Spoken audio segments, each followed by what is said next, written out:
Welcome back into the GSMC Sports Podcast. To wrap up the show today, we are going to be touching on LeBron James and his future.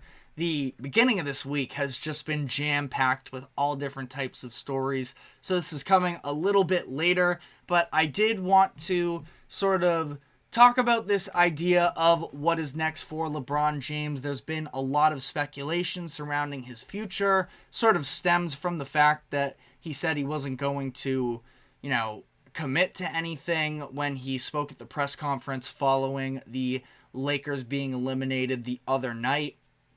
So he himself hasn't necessarily committed to anything to his defense. Why would he?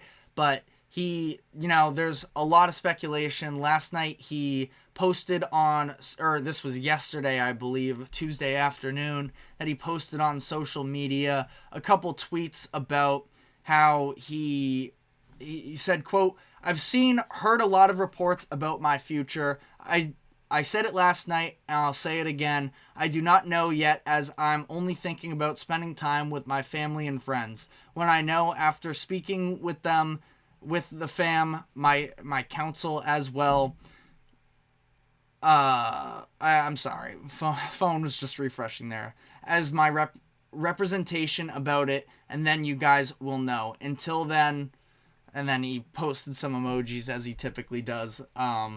Classic LeBron James. But it is definitely an interesting conversation. There was also a report that came out from ESPN's Adrian Wojnarowski yesterday that supposedly playing with Bronny James is not the top priority that it prior was. And I feel like to some degree that's because we see LeBron James is still able to play basketball at a very high level. And in his mind, he definitely still feels like he is capable of being a highly contributing, potentially even best player on a championship winning team. Now, is that fully the case? I feel like it's a little bit hard for him to be the clear and undoubted 1A on a championship team still, but at the same time, the way that he plays and the way that he can elevate his play in the postseason, I wouldn't necessarily rule it out either. But his options are definitely going to be very interesting for the offseason, where he has a player option that would, I believe, get him $50 million if he were to stay in Los Angeles for next season.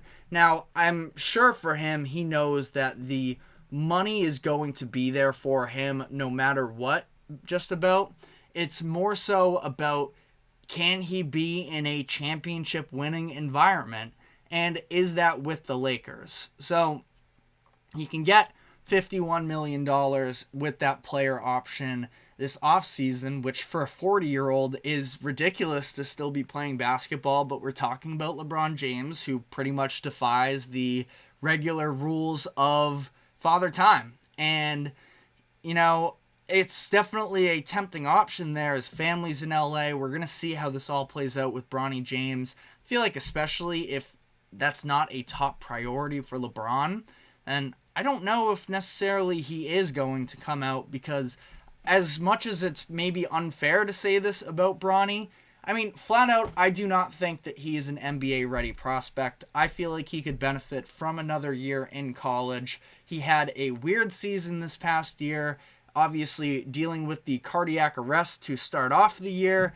missed a handful of training camp, and then came into a very underperforming USC team that had a lot of sort of veterans on the roster, so it seemed like he almost didn't think that he could be quite as assertive for himself.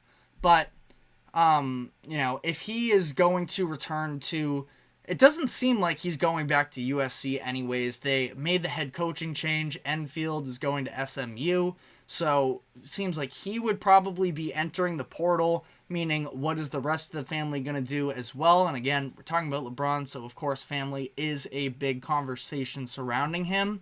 But, for LeBron, I feel like there isn't quite as much incentive to stay in LA next year as there has been in the past. Now, I would say that they do have some pieces. Anthony Davis just had the best season of his career in my eyes. So is that somebody that he wants to, sort of hitch his wagon to? I could absolutely see it.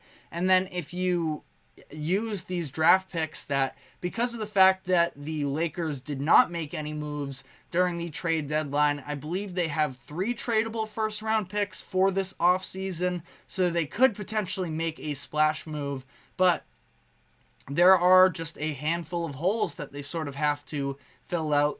I think they're going to likely be moving on from head coach Darvin Ham, finding somebody new there. They probably need to upgrade at both the point guard positions with D'Angelo Russell and their other swingman in Rui Hachimura, at least from a starting lineup perspective. So we'll see how they choose to play that out.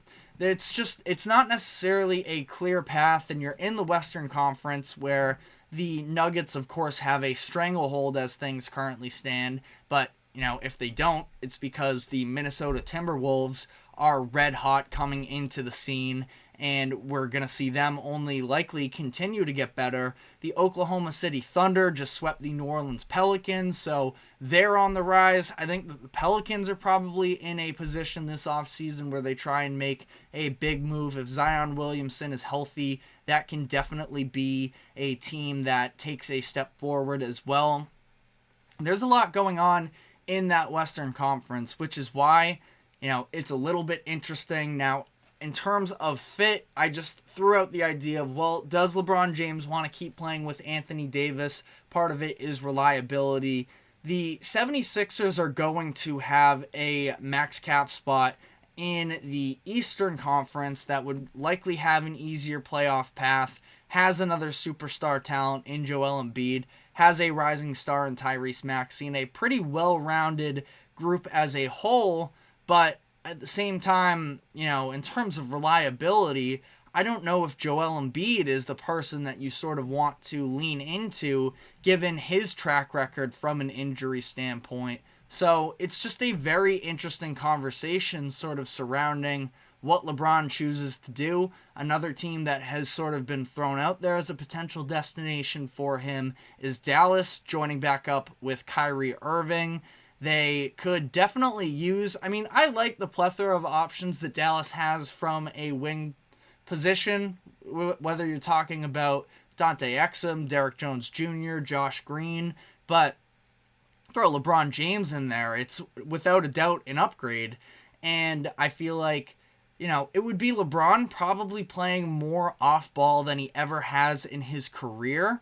But I feel like, at least from a regular season standpoint, that's probably something that he would enjoy, not having to, burden himself offensively. And you know what? For as much as LeBron James is older now, and he does get criticized at times for some of the defensive lapses, I thought that some of the effort that he showed from the play-in tournament games, taking charges against Zion, and what he was doing early in this series, specifically against the Nuggets, I thought he was really maxing out his effort on the defensive side of the ball, and that would probably be what he would have to do to sort of make those sacrifices, if you will, in terms of not going to be exerting as much effort offensively. Now, can you be this sort of, again, regular season lockdown is definitely a stretch, but can you be this two-way wing that we need while we already have our top ball handlers in Kyrie Irving and Luka Doncic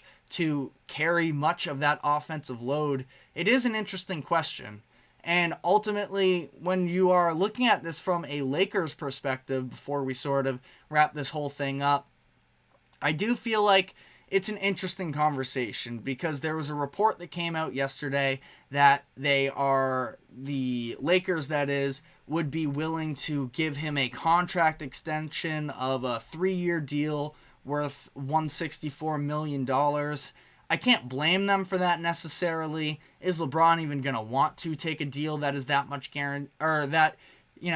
committal into the future? Maybe not. He would have a lot less flexibility to sort of make a potential move to link up with his son in a couple years, or, anything along those lines. But, so, if you're the Lakers, I can understand wanting to continue to be competitive from a business standpoint, having the brand of LeBron James and Anthony Davis and feel like you were competitive at least. I know that the series was 4-1 and it did seem like the Nuggets were a different class in terms of their execution, but it's not like the Lakers in either of their two past series against the Nuggets have gotten steamrolled, even though the Nuggets have won something along the lines of 12 of their last 13 matchups or 11 of their last 12, whatever it is. You know, the Nuggets have definitely owned the Lakers, but again, it doesn't feel like they are necessarily miles away from being able to steal a few more games from the Nuggets by any means. And, you know, so from the Lakers, if they want to continue to be competitive, they now have, they can justify that their coaching wasn't good enough this past season. They get an upgrade there. They have these multiple draft picks now as opposed to the one that they had during this past trade deadline, and try and get someone like Donovan Mitchell, I feel like would probably be the number one player sort of on the market for them. I don't know if they have the cap space directly right now, but Paul George is going to be a free agent. It's not like free agency necessarily has quite the same level of impact because everybody's just signing these extensions now while they're under contract, so it leads to a lot of the trade speculations and whatnot. I mean, who knows? Maybe they try and make a swing at Kevin Durant. I highly doubt they have the assets. I doubt that the Suns would even necessarily be willing to move off of Kevin Durant and giving him to a rival in the Lakers, even though if they could get some of those draft picks down the line, would probably be great value, which the Suns absolutely do need in terms of, you know, long-term draft picks, considering all of the picks they've moved off of in recent years. Just throwing out the idea at least, but, you know, for the Lakers, this is the idea of them fully buying into the core and trying to compete for another championship, which I have a hard time saying that's the wrong idea. But at the same time, if they did go the other direction, if LeBron says, I don't want to come back to LA, I'm going to decline this player option, I want to go somewhere else, I don't think that that would be quite as devastating for the Lakers as we've sort of seen it be devastating for teams after LeBron leaves in the past, because they got their championship. It's not like they're going to feel like this was a failure by any means. They let him walk. They actually had more power over LeBron, it feels like, than any of these previous franchises have had with him. They held on to their draft capital. They still have it in the long term. They would also have this potential Anthony Davis trade piece, who is coming off of, in my eyes, the best year of his career. And they could probably get a haul for him as well and just sort of press the reset button. I know it wouldn't be super exciting and it would be hard to let all of that sort of walk, but at the same time, I do think that the Lakers can be okay in all of this one way or another, whichever direction they go. And obviously, if they are going to fully commit to next season with LeBron, AD, and potentially another star, it does add some pressure in the long term in terms of, are we going to actually win this season and make this all worth it? That would become a question, but I still have a hard time, saying that that would definitively be the wrong move for them. So I think that they have options, and I feel like it's going to be really interesting to monitor this going forwards. There are a lot of options on the table. I'm sure this isn't going to be the last time we talk about it moving forward here, but that is all I have on that as things currently stand. And that is all we have for the show today. Thank you very much for tuning in to the GSMC Sports Podcast. Thank you to the GSMC Sports Network for allowing us to host this show. We run this live every 2 to 3 p.m. Eastern.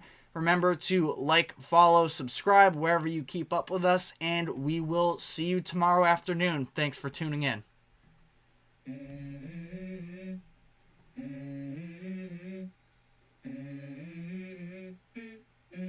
Let's go.